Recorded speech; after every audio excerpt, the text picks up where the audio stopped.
So we'll start with a relatively backlit shot, see how well it copes, and then we'll come down for a road shot. I'm using the tie clip mic that comes with the combo kit, and we'll do a pan with this vehicle that's coming across. So I sort of preempted it a little bit there, I was a bit in front of it. So but one of the things you have to do with the gimbal is to try and preempt things, partly because the gimbal,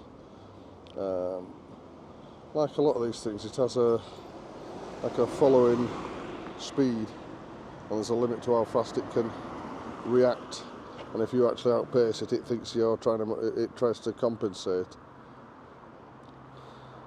and so you end up with whatever you're filming getting out of the shot.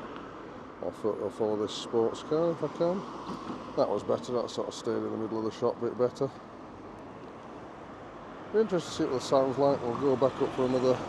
It's telling me a little bit that it's peaking. I'm getting some slight little reds on the screen. The nice thing is there's a green bar across the top of the screen, just peaking. Now one of the things you can do with this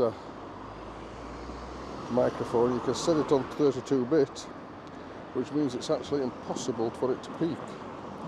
You also can use the onboard storage to record what's being said, so that if you do end up with a break in your comms system, you can actually replay it or take it off the actual system using a PC. So we'll try a walking. So I'm walking straight and holding the camera sideways. We'll lift it up a bit because I wasn't really getting that car. One of the things you very quickly learn with this camera is you have to preempt the gimbal if you wanted to do a shot with it. And so what I'm doing now is literally presetting the gimbal and let the gimbal catch up with me, and do a little bit of hose piping up to the tower. We'll try it again with a backlit. That sky looks very blue on the screen. So what I'm going to do is try a walking shot running up this wall to see how well it does with its depth of field, and see what it thinks it should be focusing on. The screen makes it look like it's actually, the depth of field is quite long. I've got to say it's one of the things that the Pocket 2 was very good at. It seemed to have extremely good depth of field, and as you were going into things right, so we now have a lot of sun coming out there, so let's see how it handles that as backlit. That is looking right at the sun. That'd be interesting to see what that looks like on playback. And then we'll walk into a really dark wall. I think it only picked that up by the looks of the screen. It looks like it only picked that up when it realised how dark the shot had got. Be interested to see what this grass looks like. It looks very green in real life, a lot better than my grass. It's probably getting better nourishment from the fertiliser that's 6 foot down. Poor lads or lasses. I certainly don't want to join them in a rush. But yeah, this is literally the local graveyard for the church. But again, I'm walking straight and just holding the camera out to the left and letting the camera deal with the pan. So we'll do a look up at the church, and then I'll do a nice steady pan up to the clock tower. It isn't a clock tower. It actually was intended at one stage to have a clock tower. And if I walk a little bit this way, you can actually see just below the top there was provision for there to be a clock face put in.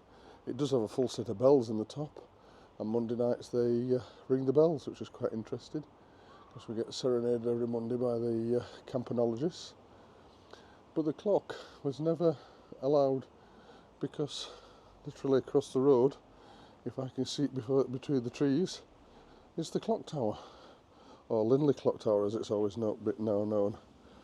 Now then, this is a Christian church, and the clock tower was commissioned by the local Methodist mill owner.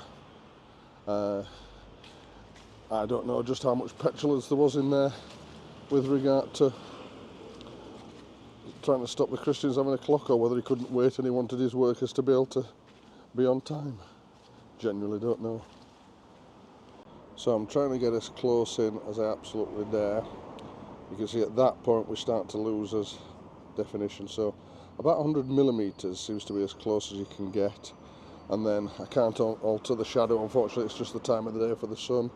The only way I could get around that would be to come back at a different time, and I'm just trying to quickly put this together for the well, it's not a competition, but for the shooting camera night, just to have something to put in, and also at the same time show what this new Pocket 3 is like.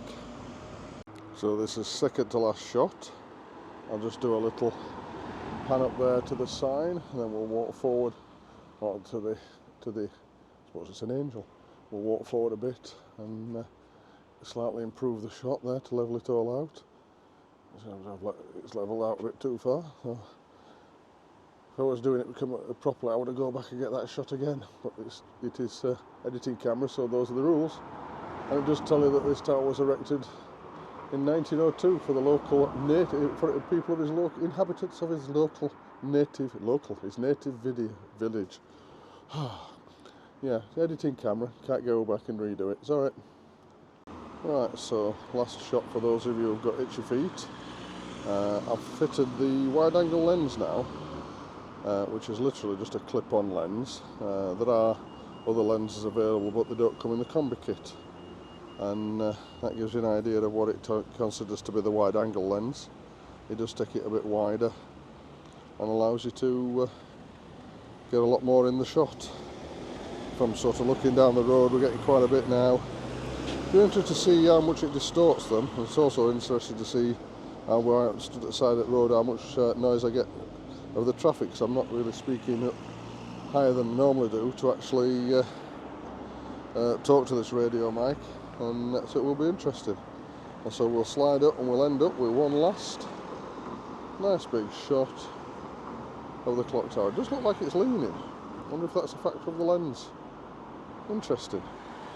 Thank you all for being patient.